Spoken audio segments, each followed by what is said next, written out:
no luxuoso apartamento na cobertura em Copacabana. As luzes piscaram de volta após a tempestade tropical. Viviana Santos estava diante de um bolo de aniversário intacto. Sem convidados, sem parabéns, apenas a chuva batendo contra as janelas. Carlos Henrique, o eletricista e pai solteiro, puxou sua bolsa de ferramentas sobre o ombro, pronto para partir. Viviana de repente avançou, agarrando sua manga como alguém com medo de cair de um penhasco. Não vá. Seus olhos estavam vermelhos brilhantes. É meu aniversário hoje. Você é o único que veio.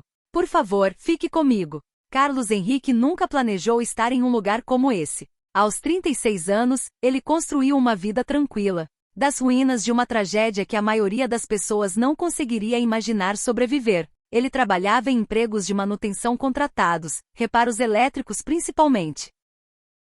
O tipo de trabalho que mantinha as luzes acesas sem fazer perguntas ou exigir explicações. Seu apartamento era pequeno, funcional, limpo de um jeito que falava de mãos cuidadosas. E recursos limitados, mas também de dignidade. Não havia diplomas emoldurados na parede, nenhum troféu acumulando poeira nas prateleiras, apenas um calendário escolar, preso na geladeira com as datas de provas de Bia circuladas em marcador vermelho.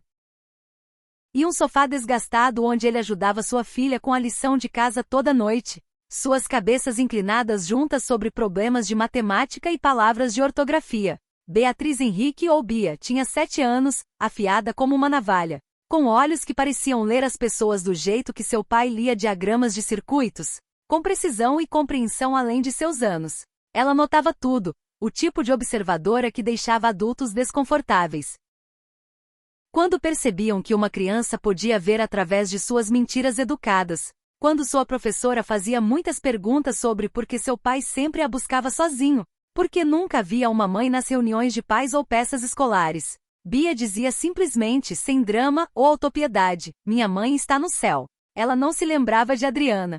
Não de verdade. Não conseguia recordar sua voz ou sua risada, ou o jeito que ela trançava o cabelo.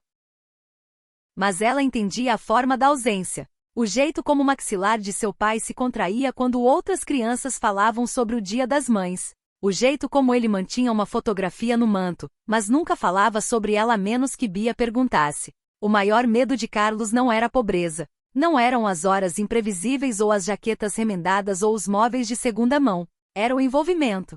Pessoas ricas, poderosas. Elas viviam em um mundo onde nada vinha sem amarras. Onde favores se transformavam em coleiras e bondade era sempre, sempre transacional. Ele aprendeu isso da maneira mais dura. Ser puxado para a órbita dela significava expor Bia à instabilidade, a perguntas, ao tipo de escrutínio que poderia rachar tudo que ele trabalhou tanto para proteger. Mas havia algo mais, algo que Bia não sabia. Na bolsa de ferramentas de Carlos, escondida debaixo do medidor de voltagem e alicates, havia um crachá antigo desbotado, laminado, do tipo emitido para engenheiros, não eletricistas. Ele nunca mostrava para ninguém. Era apenas uma lembrança de quem ele era antes da noite em que tudo queimou. Sua esposa, Adriana, morreu no que a polícia chamou de acidente. Uma série de falhas em equipamentos, fiação defeituosa no prédio do apartamento, monóxido de carbono de uma fornalha com defeito. Aconteceu durante os meses em que Carlos lutava para limpar seu nome. Quando ele estava consumido por batalhas legais para notar os perigos se aproximando de sua própria casa, ele nunca se perdoou. Acreditava no fundo de seu ser que não foi aleatório. Estava conectado ao incêndio, às pessoas que precisavam de alguém para culpar, ao sistema que esmagava qualquer um que ousasse apontar o dedo para cima. Viviana Santos, por outro lado, vivia em um mundo que a maioria das pessoas só via através de revistas e manchetes de negócios. Ela era CEO da Santos Indústrias, um conglomerado tão vasto, que seus lucros trimestrais podiam financiar pequenas nações. O público a conhecia como Gelo Precisão Encarnada, uma mulher que vestia poder como um terno sob medida e nunca sorria em fotos. Mas a verdade era mais complicada. Viviana odiava aniversários. Todo ano, a data a arrastava de volta para uma noite específica, a noite em que as velas se apagaram e nunca mais acenderam. Ela tinha 18 anos então, em um salão de festas cheio da elite da cidade, celebrando o marco que ela não queria. O sistema elétrico falhou, a supressão de incêndio não ativou, fumaça encheu os corredores. E quando o caos se dissipou, Maria estava morta. Maria, O nome ainda apertava o peito de Viviana. Não uma irmã de sangue, mas algo mais próximo. Uma menina que cresceu à sombra de Viviana, que a olhava como se ela tivesse pendurado à lua. Maria tinha 12 anos, olhos brilhantes e rindo até a noite em que não riu mais. Viviana construiu seu império nas cinzas daquela noite. Ela se convenceu de que o controle era um antídoto para a dor, que se pudesse dominar toda variável, todo risco, todo elemento humano, nunca perderia ninguém novamente. Mas o controle exigia distância, e a distância exigia muros. Então ela se tornou intocável, inalcançável. Uma bilionária que comandava salas de reunião, mas não conseguia encher uma mesa de jantar. O conselho de diretores da Santos Indústrias não era uma coleção de aliados. O presidente Otávio e a assessora jurídica Berenice seguravam rédeas que Viviana não via, mas sempre sentia. Eles tinham arquivos antigos, documentos que ligavam de volta àquele 18º aniversário. A investigação que se seguiu, aos acordos pagos em silêncio para evitar escândalo. Eles a lembravam, em linguagem corporativa educada, que sua posição era condicional. Que se ela saísse da linha, os arquivos viriam à tona. Que o império que ela achava que comandava era realmente apenas uma gaiola com barras de veludo. Ingrid, a diretora de RP, se importava com a imagem mais do que com pessoas. Elias, chefe de segurança, seguia protocolos como escritura. Henrique, o advogado interno, entendia a lei, mas faltava espinha dorsal para manejá-la. Eles orbitavam Viviana, mas nenhum deles a conhecia. Nenhum ficava depois do horário comercial. Nenhum apareceria em uma festa de aniversário. E então havia Cássio, o bilionário rival que circulava a Santos Indústrias como um tubarão farejando sangue. Ele queria a empresa não pelo valor, mas pela satisfação de tirá-la de Viviana. Ele passou anos construindo alavancagem, comprando ações através de empresas de fachada, plantando informantes, esperando o escândalo perfeito para forçar uma aquisição hostil. A tempestade daquela noite foi histórica. Redes elétricas em todo o Rio colapsaram. Serviços de emergência estavam sobrecarregados. Viviana dispensou toda sua equipe horas antes, uma escolha deliberada. Ela disse a Ingrid que queria um aniversário sem performance, sem um aplauso oco de pessoas pagas para se importar.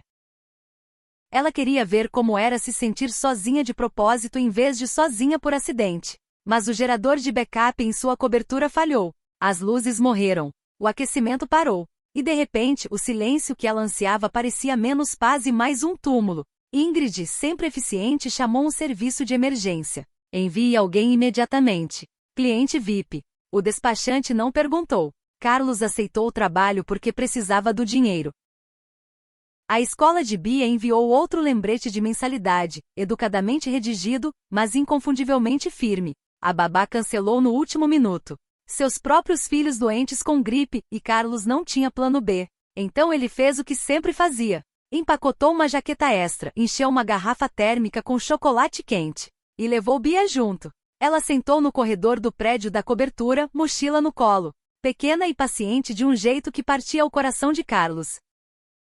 Através da fresta na porta, ela podia ver o bolo de aniversário, alto e intocado. Velas apagadas, sentado em uma bancada de mármore como um monumento a nada. Viviana viu a criança primeiro. Ela estava andando de um lado para o outro, tentando ignorar o silêncio, quando olhou para o corredor e travou olhos com Bia. A menina não desviou o olhar. Ela apenas encarou, curiosa e sem medo. E algo no peito de Viviana rachou. Aqueles olhos, aquela expressão, era Maria de novo. Carlos trabalhava com o tipo de precisão que não combinava com seu título de emprego. Ele não apenas reconectava fios. Ele diagnosticava o sistema como um engenheiro, verificando distribuição de carga, inspecionando o interruptor de transferência, testando capacitores, revisando logs de erro no painel de controle. Ele se movia pelos circuitos como alguém que entendia não só como as coisas funcionavam, mas por que falhavam. Viviana o observava da porta, fascinada. A maioria das pessoas se encolhia em sua presença, tropeçava nas palavras, tentava impressionar demais. Carlos nem olhava para ela. Ele estava focado, metódico, impressionado pelas pisos de mármore e móveis de design. Para ele, isso era apenas outro trabalho, outro sistema quebrado precisando de reparo. Quando as luzes finalmente voltaram, o relógio digital piscou depois da meia-noite. Oficialmente não era mais seu aniversário. Viviana encarou o bolo, as cadeiras vazias, as janelas do chão ao teto refletindo uma mulher sozinha em um palácio. construído para multidões. A máscara que ela usava com tanto cuidado, a que fazia membros do conselho recuarem e competidores retrocederem, escorregou. Apenas por um momento. Carlos pegou sua bolsa de ferramentas, verificou Bia e virou para a porta. Foi quando Viviana se moveu, não com a graça calculada que usava nos negócios, mas com algo cru e desesperado. Ela cruzou o quarto em 3 passos e agarrou sua manga, dedos apertados como alguém se segurando em uma borda. Não vá. Carlos parou, olhou para ela. Realmente olhou, talvez pela primeira vez. Sua voz rachou. É meu aniversário. Você é o único que veio. Fique comigo, por favor. Não era uma ordem. Não era manipulação. Era o som de alguém que esgotou as maneiras de fingir que estava bem. Na manhã seguinte, as consequências já haviam começado. Elias revisou as imagens de segurança do corredor. As câmeras capturaram Viviana perto de Carlos, sua mão em seu braço. O ângulo ambíguo o suficiente para sugerir intimidade onde não havia nenhuma. Não importava que nada tivesse acontecido. A imagem era danosa. Felipe, o jornalista investigativo especializado em escândalos da elite financeira, recebeu uma dica anônima. Poderosa CEO passa a noite com eletricista da classe trabalhadora. A mensagem incluía horários, endereço do prédio e uma imagem borrada do feed de segurança. As digitais de Cássio estavam por toda parte, embora ninguém pudesse provar. Ingrid estava furiosa. Se isso vazar para a imprensa, as ações vão cair. Acionistas vão exigir respostas. Precisamos controlar a narrativa. Ela ordenou que Elias identificasse Carlos, fizesse uma verificação de antecedentes e lidasse discretamente. Tradução.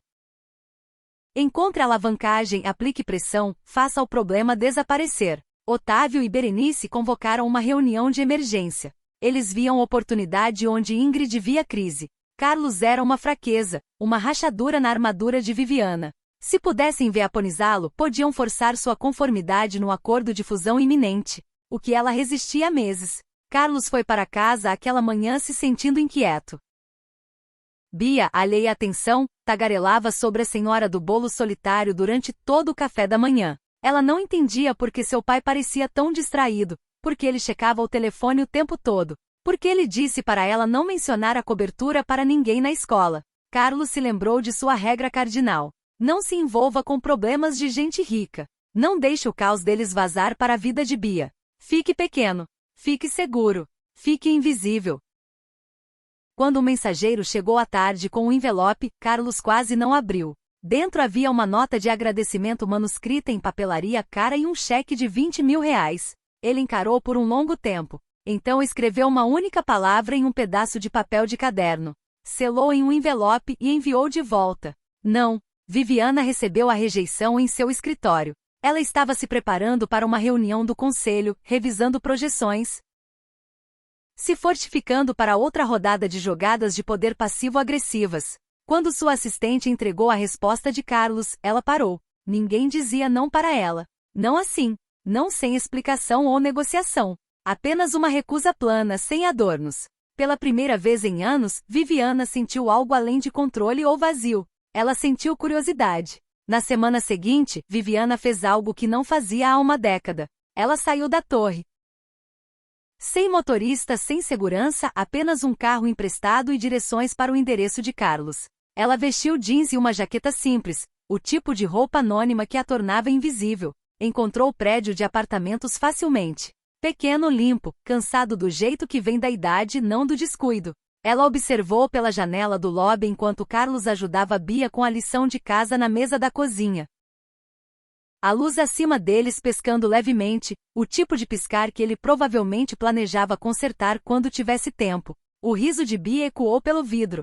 Carlos sorriu, uma expressão rara, desprotegida, que transformava todo seu rosto. Viviana percebeu, parada ali no frio, que não sabia mais o que era real. Tudo em seu mundo era performance. Mas esse pequeno momento de um pai e filha navegando frações juntos, isso era real. Ela bateu.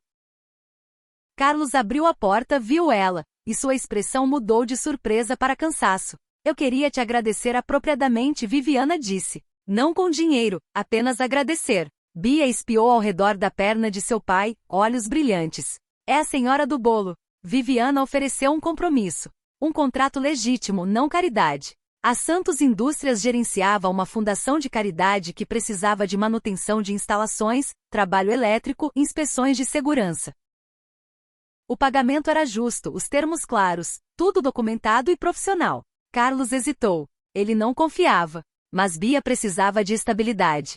Os custos da escola estavam subindo. A fiação do apartamento era desatualizada, potencialmente perigosa. Ele podia continuar dizendo não por orgulho, ou dizer sim pelo futuro de sua filha. Ele concordou com uma condição, tudo por escrito. Sem favores, sem acordos por trás, sem amarras. Viviana assentiu. Feito. Naquela noite Bia fez algo em seu quarto. Ela saiu 1 hora depois com um cartão de aniversário caseiro, papel de construção dobrado com desenhos de giz de cera de velas e letras tortas que soletravam. Feliz aniversário atrasado. Ela entregou para Viviana com a solenidade de alguém apresentando uma joia da coroa. Viviana pegou. Suas mãos tremiam. Era o primeiro presente real que ela recebia em mais tempo do que conseguia lembrar. Não flores corporativas ou cestas de vinho estratégicas, mas algo feito com pensamento, com cuidado, com a suposição de que ela importava. Ela olhou para Carlos. Ele estava observando sua filha, orgulho e proteção escritos em seu rosto. Por um momento Viviana entendeu o que estava faltando. Não poder, não controle, apenas isso. Conexão que não requeria contratos. Ou câmeras ou imagens gerenciadas com cuidado. Mas o mundo em que Viviana vivia não permitia coisas simples. Cássio acelerou seu plano. Se um rumor não podia destruir a credibilidade de Viviana, talvez um crime pudesse. Ele orquestrou uma falha elétrica em uma das instalações-chave da Santos Indústrias, um centro de distribuição que fornecia equipamentos médicos para hospitais em 3 estados. A sabotagem era sofisticada, projetada para parecer negligência, e a assinatura técnica combinava com a metodologia de reparo de Carlos. Ingrid enfrentava a pressão crescente do conselho e da imprensa. Acionistas estavam nervosos. A mídia fazia perguntas. Ela precisava de um bode expiatório, e Carlos era conveniente. Ela começou a acreditar que talvez ele estivesse usando Viviana, que talvez tudo fosse uma armação para extrair dinheiro de uma mulher vulnerável. Otávio emitiu um ultimato. Termine o contrato com Henrique. Distancie-se publicamente ou faremos por você, e o fallout será pior. Ao mesmo tempo, Carlos começou a notar coisas. Um carro que parecia segui-lo para casa. Chamadas mudas. E então a carta da escola de Bia. Uma reclamação anônima foi arquivada questionando sua aptidão como pai, citando emprego instável e associações questionáveis. Carlos sentiu o gelo se espalhar pelo peito. Eles estavam indo atrás de Bia. Seu cenário de pesadelo, a única coisa que ele não podia defender sozinho. Um homem o abordou fora da escola. Indistinto, esquecível. Afaste-se de Viviana Santos. Esqueça que a conheceu ou as reclamações pioram. Você pode perder a custódia. Nós dois sabemos que você não pode pagar uma briga legal. Naquela noite, Carlos não conseguiu dormir. Ele ficou na porta do quarto de Bia, observando-a respirar, pequena e pacífica sob o cobertor. Ele faria qualquer coisa para protegê-la, qualquer coisa. Até desaparecer. Viviana soube das ameaças através de Elias, que estava investigando a dica anônima que começou tudo. O rastro levava de volta a Cássio. Embora a evidência fosse circunstancial, Viviana queria ajudar Carlos, queria usar seus recursos para esmagar quem quer que o estivesse ameaçando. Mas ela tinha medo. Medo de que seu envolvimento piorasse as coisas. Que o holofote que ela carregava queimasse Carlos e Bia vivos. Pela primeira vez em sua vida adulta, Viviana não sabia o que fazer. Berenice deu o golpe final. Ela entrou no escritório de Viviana à tarde da noite, carregando uma pasta que Viviana reconheceu imediatamente.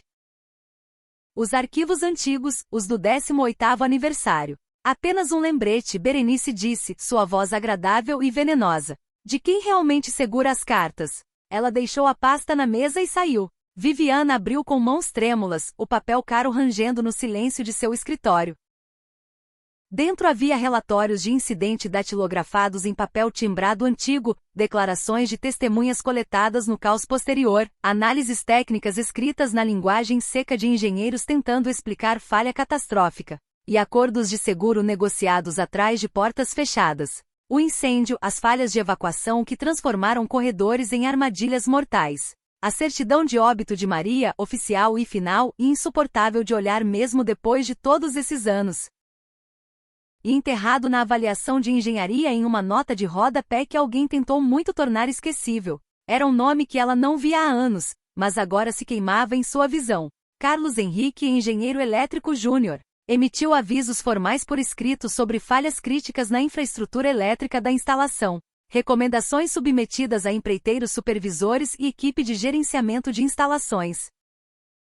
Todas as recomendações ignoradas devido a restrições orçamentárias e pressões de prazo. Funcionário subsequentemente demitido por insubordinação e tentativa de arquivar relatórios com agências reguladoras externas. Credenciais profissionais suspensas. Nome adicionado à lista negra da indústria. Viviana parou de respirar. As palavras borraram. Ela leu de novo, depois uma terceira vez.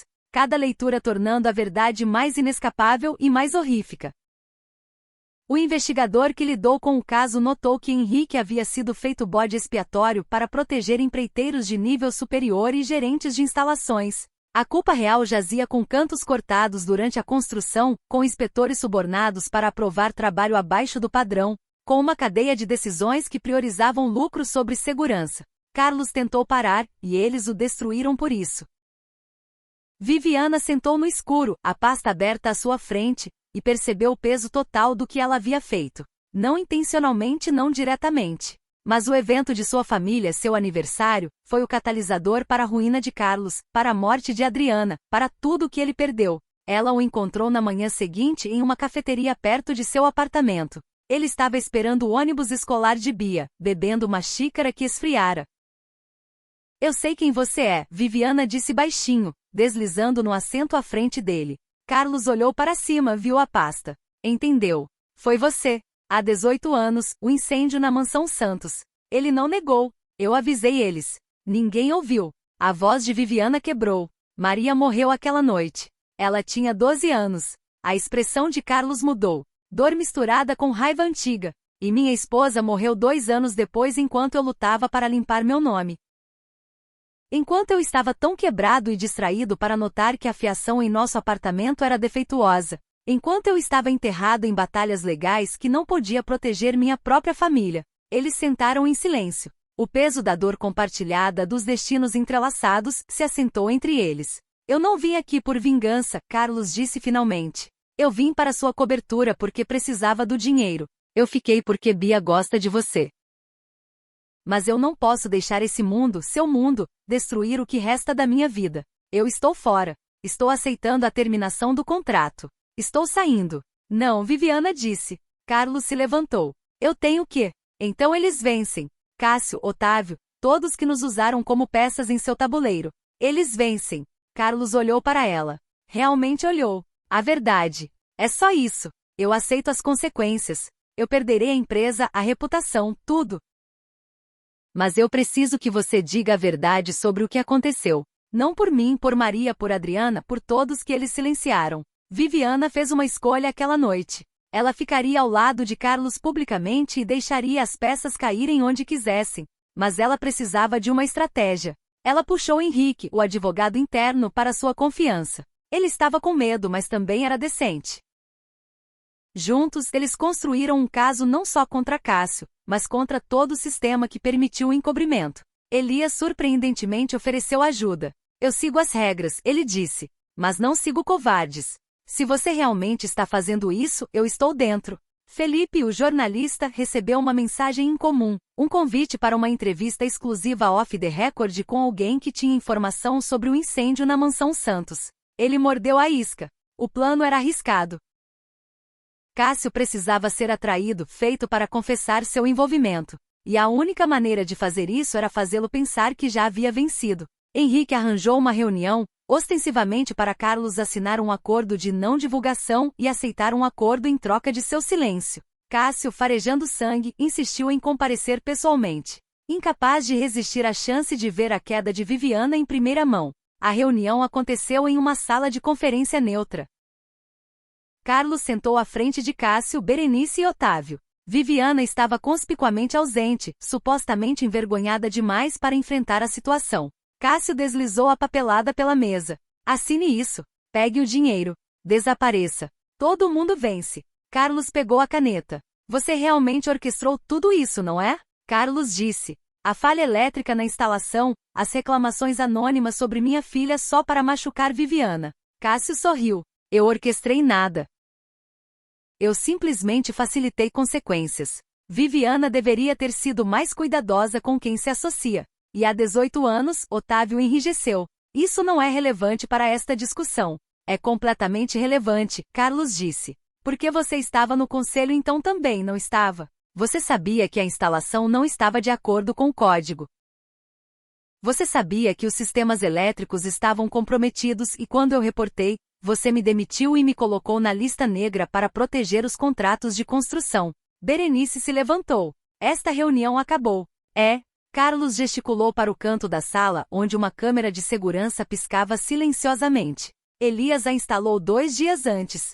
Totalmente legal, totalmente documentada. O sorriso de Cássio sumiu. A gravação capturou tudo. A admissão implícita às ameaças, a conspiração para suprimir evidências e destruir qualquer um que desafiasse a narrativa. Felipe publicou a história no dia seguinte. Não uma peça sensacionalista, mas uma investigação cuidadosamente pesquisada que expunha as conexões entre o incêndio original, o encobrimento, a intimidação contínua, e a tentativa de Cássio de veaponizar tragédia para uma aquisição corporativa. A reunião de acionistas foi caos. Otávio e Berenice se esforçaram para se distanciar. Cássio enfrentou ação legal imediata, tanto civil quanto criminal. Jorge, o detetive, que estava revisando discretamente os arquivos do caso antigo a pedido de Viviana, anunciou uma reinvestigação formal no incêndio da mansão Santos e nos acidentes subsequentes que tiraram a vida de Adriana. Viviana ficou no pódio, enfrentando uma sala cheia de investidores, jornalistas e advogados. Ela fez algo que nenhum CEO em sua posição deveria fazer. Ela disse a verdade. Há 18 anos, uma menina chamada Maria morreu em um evento que minha família hospedou. Os sistemas que deveriam protegê-la falharam porque pessoas no poder escolheram lucro sobre segurança. Um bom engenheiro chamado Carlos Henrique tentou prevenir e foi destruído por falar. Estou aqui hoje porque me recuso a deixar esse padrão continuar. Estou liberando todos os arquivos internos relacionados ao incidente. Estou estabelecendo um comitê de supervisão independente e estou renunciando como CEO efetivamente e imediatamente. A sala explodiu, mas Viviana não terminou. Estou também estabelecendo uma fundação no nome de Maria dedicada a padrões de segurança elétrica e proteções para denunciantes. Carlos Henrique servirá como seu diretor técnico, e qualquer um que tenha problema com isso pode me processar pessoalmente. Serei fácil de encontrar. Ela saiu do palco. Sem guarda-costas, sem saída preparada. Apenas uma mulher que finalmente parou de fugir da verdade. O custo foi real. Viviana perdeu a posição de CEO. Sua reputação levou golpes de todas as direções. Algumas pessoas a chamaram de corajosa, outras de imprudente. Carlos foi inocentado publicamente e completamente. Suas credenciais de engenharia foram restabelecidas. Ofertas de emprego choveram. Mas ele aceitou a posição na fundação de Viviana porque importava, porque significava algo.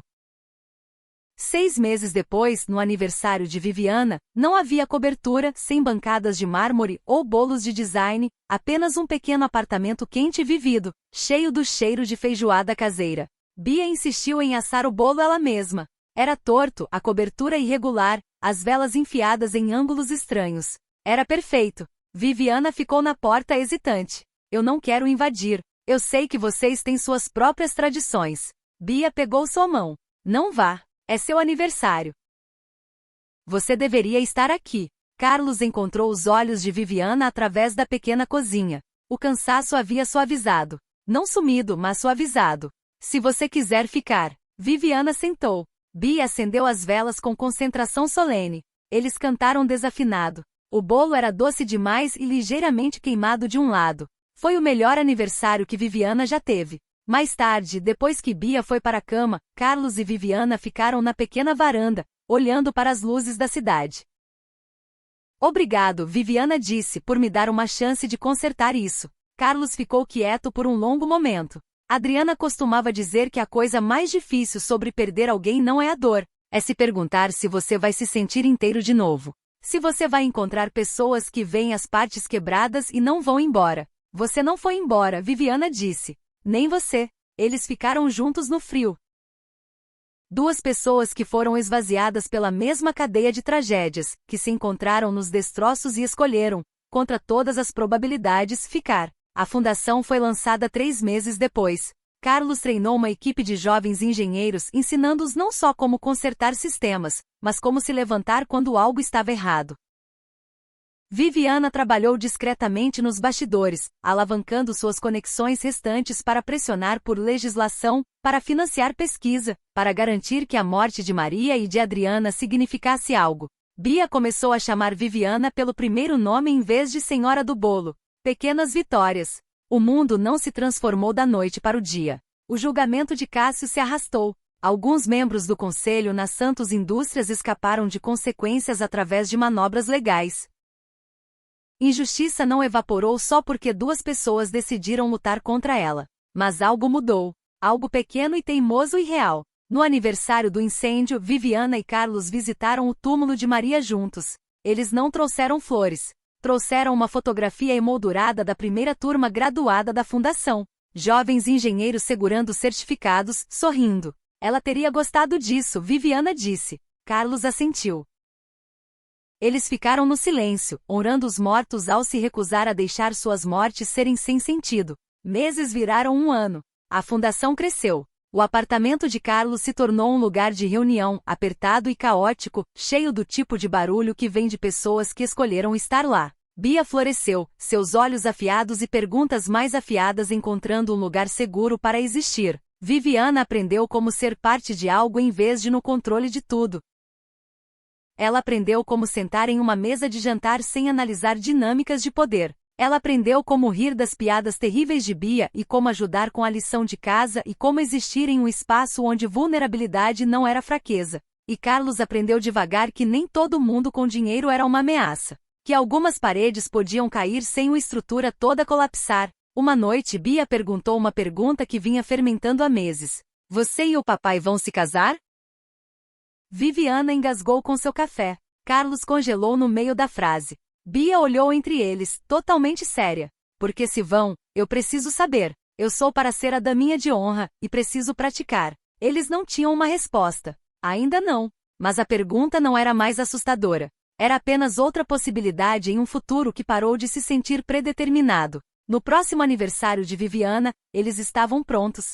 Sem surpresas, sem gestos grandiosos, apenas os 3.